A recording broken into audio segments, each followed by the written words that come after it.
pwede naman sikwatin yan. Hindi ko naman sinabi sa inyo, gayahin nyo ako. Ang inaano ko lang dito, pwede naman ito gawin na walang plangka.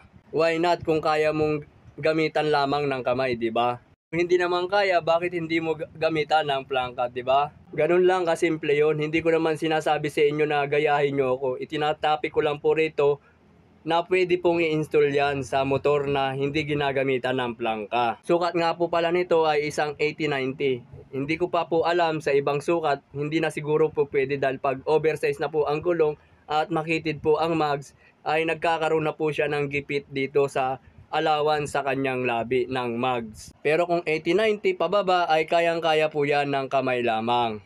Dito tuluyan na nga natin pinipwersa at naipasok na po natin yan na tinutulak-tulak lang po ang mga gulong na ito.